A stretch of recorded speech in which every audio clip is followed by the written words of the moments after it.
say you're not involved.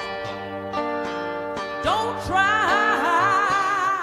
to convince yourself that these problems don't affect you at all.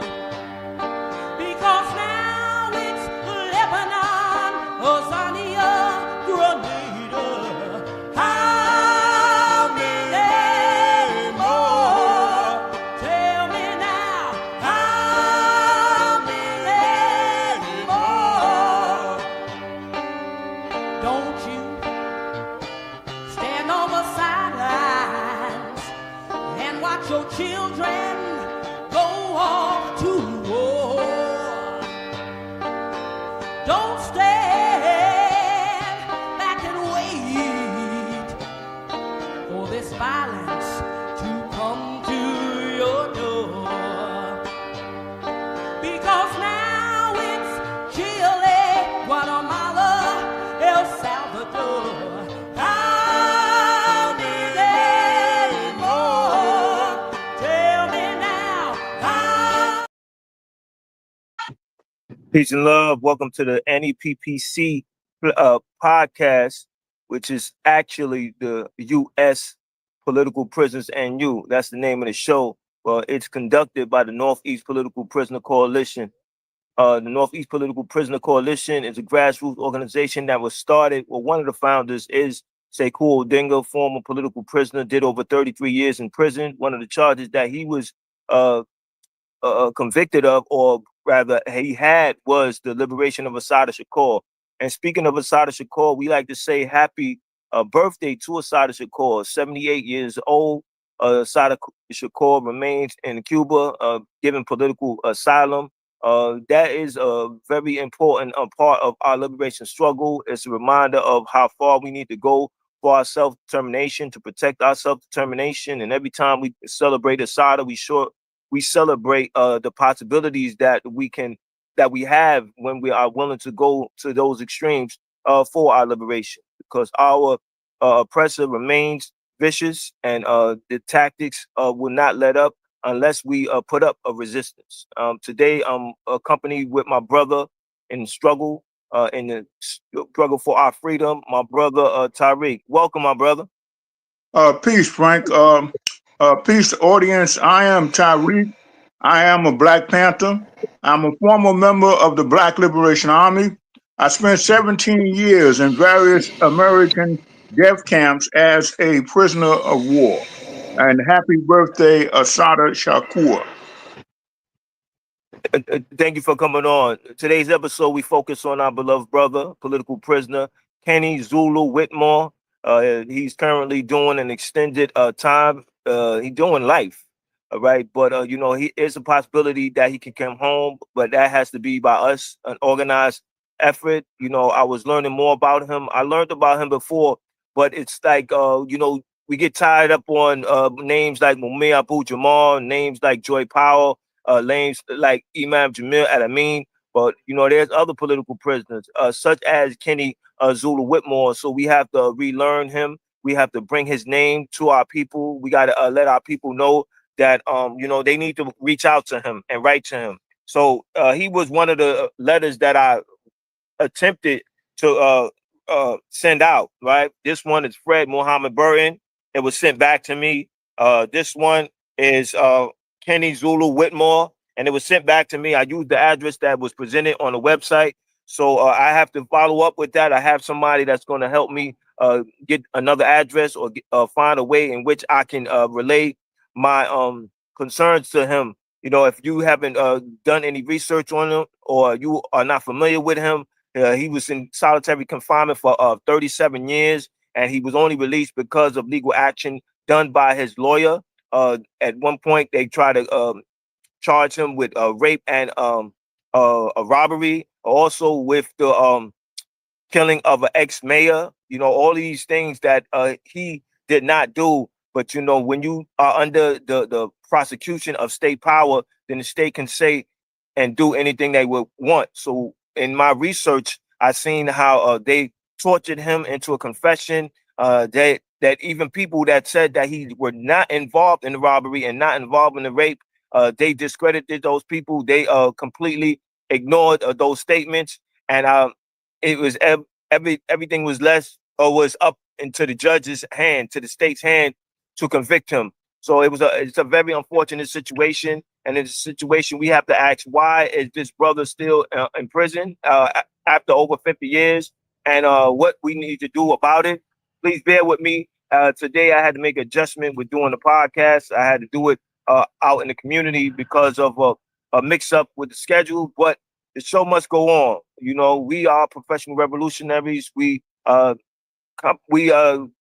become creative in the situations where we are forced to be creative. Brother Tyreek? Yes, brother Kenny. I'm sorry. Yes, I was saying I was giving you the opportunity to speak. Yes, brother Kenny Zulu deserves our support. He deserves our respect. Obviously, he's a good example of humanity, and our enemies are persons who don't like to see positive characteristics in us, and that's why I think they are piling uh, time after time of sentences on him to discourage people from looking at him and to discourage people from attempting to be like him. But I'm sure Brother Kenny Zulu Whitmore deserves to be emulated, and I'm sure that he is a very good brother. You know.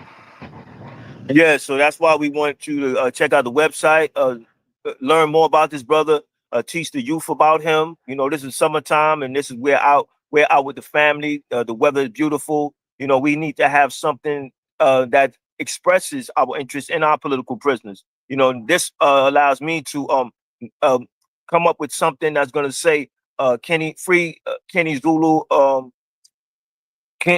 Whitmore, and ask people to raise questions. Because, for instance, the other day I had my shirt on that says "Free Kamal Siddiqui," and somebody asked me, somebody made a comment on the shirt. They said, you know, that's a very nice shirt, and then I let the person know who I was and what work that I was involved in.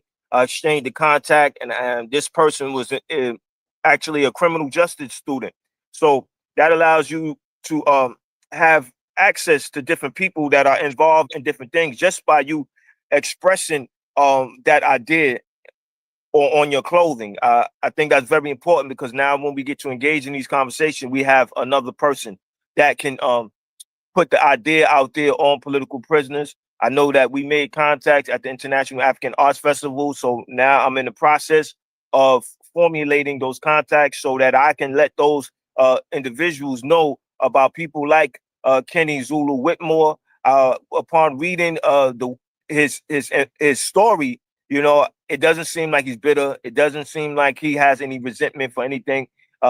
He's always smiling in the pictures. So that allows me to understand the power that he has in terms of building himself up internally.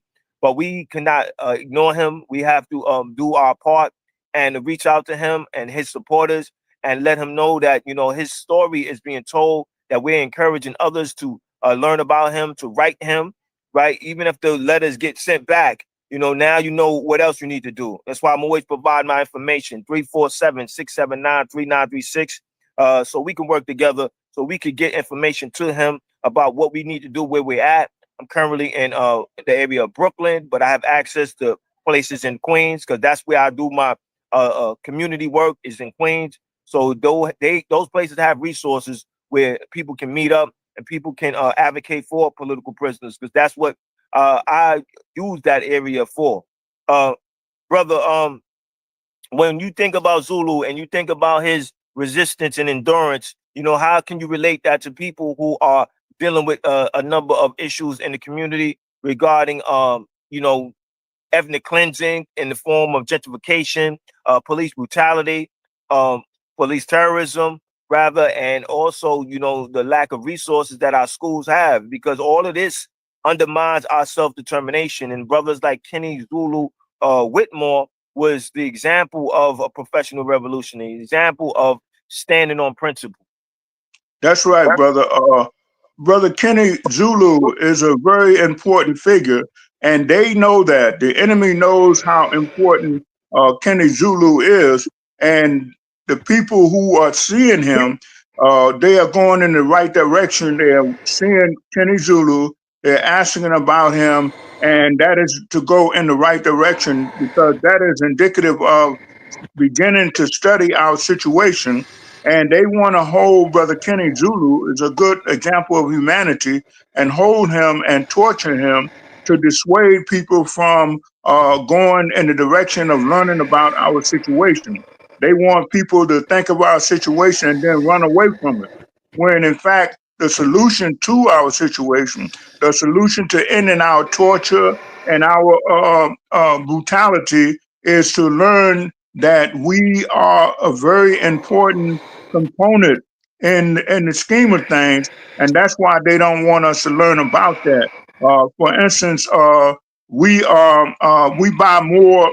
Uh, the enemy see black people as a separate nation, and as a separate nation, we buy more products from America than China does, and our people don't know our importance, but the enemy knows our importance, and that's why they want to throw dirt on Brother Kenny Zulu to communicate to our people that black lives really don't matter, when in fact, black lives are very essential.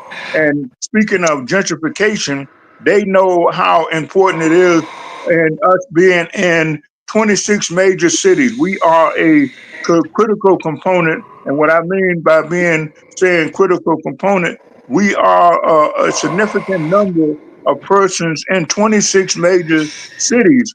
And so that whatever we do, especially in those 26 major cities, can determine the course of America. And the enemy knows that. And that's why they pull brothers like Kenny Zulu in, a popular brother who people know him and know that he's a Black Panther, and pull him in and subject him to all sorts of torture to dissuade people from learning about our situation. And when we learn about our situation, we would know that they intend to use gentrification to get us out of these 26 major cities without firing a shot, without alerting Black people to know how significant they are. And that is what is going on. And Zulu is a critical component of that. Gentrification is another component of their strategy. Throwing dirt on Zulu and piling time on Zulu is a critical component of their strategy in terms of uh, us learning about our power. They don't want us to know how powerful we are. If we develop a Black consciousness and know how powerful we are, and if we move out of position, America will go down. All we got to do is take a day off, just learn about that we are African people, we are a separate nation, and that we are powerful, and we are the advanced person for the rest of the colored world, for real. And if we learn this, we'll know of our importance, and this is what they don't want us to know about. So that, Brother Zulu, know that you are important, and I'm very happy that you are holding up under the weight, and that's very good, brother. And Absolutely. I'm sure Brother Zulu know a comrade of mine who left me in Terry Hut prison and moved down to Angola, and I know he knows Brother Zulu.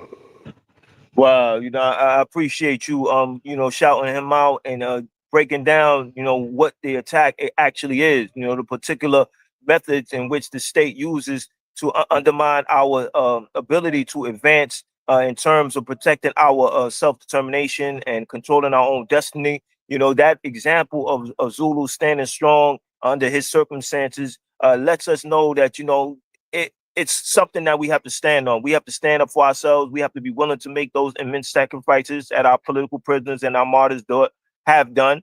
And if we're serious about our liberation, because our liberation is an idea, is a concept that we've been fighting for a very long time.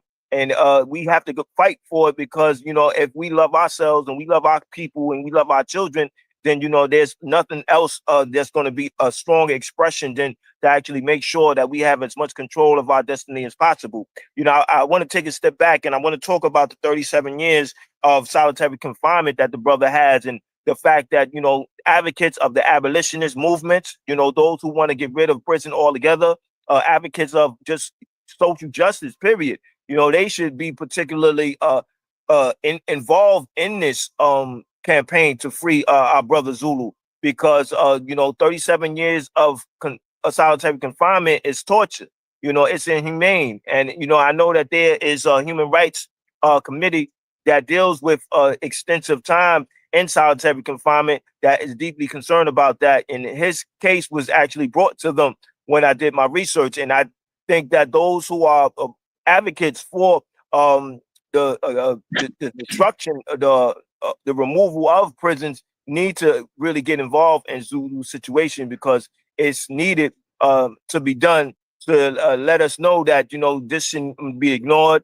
It should be dealt with. It should be addressed by people who have various skills in various fields to get the masses concerned about this, aware. Because if we are supposed to be in a quote unquote civil society, then how is it that it's okay to have somebody in solitary confinement for almost 4 decades? That should be inhumane, which it is. And that should be, we should be outraged as a people, as taxpayers, right? Because when we look at the prison, right, the prison is financed by our tax dollars, and you have probation officers, you have the parole board, that they're being paid by taxpayers. And if you want to protect the community should have input into the decision that's being made by the parole board. Brother, you was about to say something? I'm sorry, I got a little excited. Yeah, no, that's all right, big Frank. The way they treated you by them having returned your letter is how they are able to keep the brother locked up. And the most important thing they want to is that they want to convince the brother, convince Zulu that no one is concerned about his case. And Zulu don't know that you have attempted to write him, but I'm a prisoner, a former prisoner of war, so I know that they attempted the same thing with me to try to communicate to me that no one was concerned about me, and no one was concerned enough about me to write me. They wanted to convince me of that, and as it turned out, a brother who cleaned out, when I was in jail, a brother who cleaned out the warden's office said that the warden, he brought the mail to me. He brought, the warden had a trash can full of my mail. He had mail in his locker, the police locker situation. And the brother took all of that, a trash can full of mail, and the mail he had in the locker, and brought it to me. And then I communicated to my lawyer what that situation was, and we addressed that situation. But the thing that they were trying to do, the most important thing, was to convince me that no one sided with me on the positions that I had taken, and that was not the case. So Brother Zulu, once you get in touch, it's important that you somehow figure a way out to get in touch with him, and that's why they were able to keep him in for the 37 years, because people who've been writing him, who've been hearing about him, I'm sure the people in solitary confinement, when they went home, they told people about Brother Zulu, and people attempted to get in touch with him. And like they sent your letter back, they also sent the other people's letters back to convince Zulu to depress him, to make him think that no one is concerned about him. And obviously seeing the smile on Brother Zulu's face is indicative of him not having been depressed by them keeping him isolated like that. And that's what we all have to do. We all have to know that like Brother Zulu, he's a good person, and other people love him for being a good person and for the sacrifices he is making to save our lives and to stop the enemies from torturing and killing us. And that's why he joined the Black Panther Party. So that's important. And it's important that Zulu keep maintaining, because he's going to ultimately learn that more people have been concerned about him and have been showing it, but the enemy has been blocking these efforts on the part of other good people. So that's what's going on. Absolutely. So we have to keep pushing. We have to keep inspiring others to write him, because sometimes people don't realize how powerful the written word is. When you write something, that's a historical record. So now you write something, and the prisoner uh, is reading it and understanding that somebody took time to write this letter to me, and I'm going to take time to write them back. And you build your own relationship. I know I had that experience with Jalil Abdul Mutakim. He wrote me. I wrote him back. I let him know the ideas that I had. He was impressed by some of the ideas. I had my son at the time write him, and he wrote my son back. I remember writing Matulu Shakur, and he wrote back. I know I wrote Dave Gilbert. I wrote him, and he wrote me back, and I got to understand, what our political prisoners was going through. And I also wrote Imam Jamil El Amin, and he wrote me back. And that allowed me to take the work more seriously, because now the individual became a lot closer to me. Now I've got to understand that I had to take my work to an advanced level and let others know that, they are political prisoners. We need to know who they are. We need to see how we can help them, because my idea around political work is that if you are a person living in Queens, you can deal with people in Queens around political prisoner. If you live in Brooklyn, you can deal with people in that community around political prisoners. If we all do something wherever we at, then now we start to influence the decisions of the parole board, and we start to influence the decisions of the elected officials in terms of what position they're going to take. Because these politicians, they want our vote, but now they have to listen to our voice. They have to hear our concerns. And our concerns should be, we want the freedom of our political prisoners. What's your position on political prisoners? I know with one political prisoner, I seen somebody who was a judge, and I asked them, what are your position on political prisoners? She said, well, I have none because I'm a judge, but I'm a person of color. And for that candidate, for a judge to say that, then obviously she understood what people of color are dealing with. As I did more research on Zulu, I see that he was experiencing COINTELPRO. Did they looked at his past, and he had a clean record, because his first conviction was his only conviction, right? So he didn't have no prior criminal record or anything like that. But prior to them sentencing him, they fabricated his records, and they made it seem like he was always involved in the system. So now they hit him with this ridiculous number, this life sentence. And that lets you know the viciousness of the state and how COINTELPRO operates, and that how our political prisoners need to be protected in terms of their image to the community. The community needs to know who they are. We need to advocate for them. We need to do things in the spirit of political prisoners. So when I'm in So, certain areas doing things, I represent the spirit of political prisoners. What you was about to say, brother? I'm sorry. uh, I'm glad you mentioned the people that you mentioned and the experiences, because I've had those experiences also. Uh, Brother Zulu is the people love him the way they love Asada, because they are sacrificing much. Brother Zulu and Sister Asada, they didn't pursue college careers. They didn't get jobs to get condominiums and all like that and to buy expensive clothes. They devoted their effort to preventing our enemies from killing us, from torturing us, from exploiting us, and from training us from the time that we open our eyes in America. Anybody living in America, they are being subjected to a training process from the time that they open their eyes.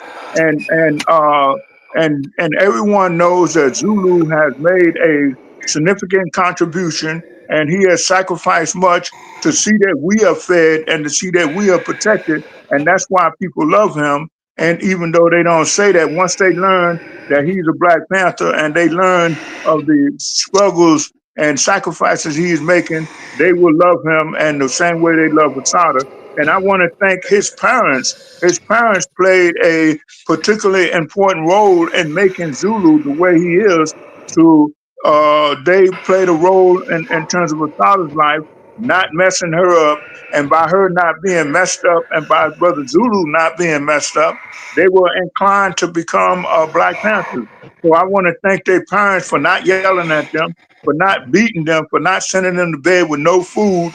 And that's what inclined them to think of themselves as intelligent and think of themselves as courageous and have the courage to join the Black Panther Party and in Asada's case, have the courage to also go on and join the Black Liberation Army. And I want to say that the people working for the government, the ones who are in these tanks for the American government, the ones who are in these airplanes for the American government, the ones who are suited and booted, we see them with all these guns and long guns and vests on and all that sort of stuff. Their parents treated them very badly, convinced them that they're cowards, and convinced them that they are stupid, and that's why they are in these planes to show that they are intelligent. But in the process of showing that they're intelligent, they're going to kill people to show that they are intelligent. That's what we're dealing with. And these people in these tanks are showing that they are courageous. These people who are suited and booted, their mother and father repeatedly scared the hell out of them, and they thought of themselves as cowards, and they need the opportunity to show themselves and show other people that they are not cowards, and that's why they need a warfare situation. And so that in the war that we are in, the main battlefield is in the apartment of the people. And the main soldiers, even though people don't know it, the main and most important soldiers are parents, and parents and their dealings with their children is the most important thing. People say, well, how are we going to win? We don't have tanks, we don't have airplanes. What we need is for a mother and father to realize that these people in these tanks and these airplanes and the ones that are suited and booted, they were treated wrong. And that's why they are saddled with negative conclusions about themselves. So that parents, and I call myself a parent for the community, I want to apologize to my children for yelling at them and for beating them and calling them stupid and saying that everything they do is wrong. And that's why they're in them tanks. So I want our parents, my age and younger, to go to their children and apologize to them for raising them wrong, because the government told us that this is the right way to raise the children. Don't spare the rod, and that's wrong. And that's why we got all these people willing to drop bombs on people who don't have nothing to fight with. And these people riding these tanks up in the people's communities, and these soldiers suited and booted shooting people for no reason because they were raised wrong and they arrived at the wrong conclusion. And the thing that they need to do is to stop killing people and sit down with themselves and then straighten things out within themselves. Once they go outside of themselves and be killing people, trying to impress people, they're going in the wrong direction. They have to go back in themselves. And that is Brother Zulu and Sister Asada. They don't have to do that because their parents raised them correctly. And so that's why the enemy want to make examples out of them, to try to crush them and convince them that they are wrong, when in fact, Brother Zulu and Sister Asada, they are the right example. Absolutely. You know, we all need examples to follow as youth and to guide us in those directions. And I could only imagine how my life would have been if I had the example of people in the Black Panther Party. If I was waking up to that every day, and their breakfast programs, the newspapers, getting that serious one-on-one talk to these comrades, these soldiers for our freedom, being talked to, and just think about the challenges that I had to face with, well, by not having those examples. Although I did have strong, powerful Black examples in my community, but when you talk about politics, it's serious business, right? Politics is life and death. Politics is not entertainment, and we have to be very clear when it comes to that, because a lot of times we allow people who are not very serious about the life and death of people of color, of oppressed people, of exploited people, and they think that it's time to play games with this dialogue. You know, we have to be very serious about who advocates for us and who we co-sign, and we got to make sure that we get what is necessary to advance our people. I say that to let people know that there are people on different levels. There's city councils, there's senators, there's assemblymen and women that we can use to advocate for the freedom of our political prisoners. They could write to the parole board. They could write to the political prisoner. They could learn their story. They can do their part to not let them die in prison. We can't let Kenny, Zulu, Whitmore die in prison. We can't let none of our political prisoners die in prison. We got to remember Assata Shakur, celebrate that victory. continue to say her name, continue to teach our young ladies, our young sisters, who she is, so that they can emulate her image of courage. So that's being And said, brother, I appreciate your time. I know the value of it. I just want to end by saying to our parents, go to your children in the tanks and in the airplanes and apologize and tell them to say to themselves, I am intelligent, I am courageous, and I make good decisions. They want to say that, and this way they don't have to bomb nobody, they don't have to kill anybody. All they have to do is eliminate the wrong conclusions that they arrived at. So I tell the parents to tell the children that to say to themselves, I am intelligent, I am courageous, I made good decisions, and I love myself. So And peace out. I love our Happy political birthday, prisoners. Asada, and Brother Zulu's hold up. Keep holding on. Peace and love. Peace and love, Brother Frank. To the people too. Absolutely. Never see Indians live proud and free before the oppressor's slavery. Black people live proud and free. How many more? Tell me now. How many more? Don't you stand on the sidelines and say you're not involved. Don't try to convince yourself that these problems don't affect you at all. Because now it's Lebanon, Azania, Grenada. How many more? Tell me now.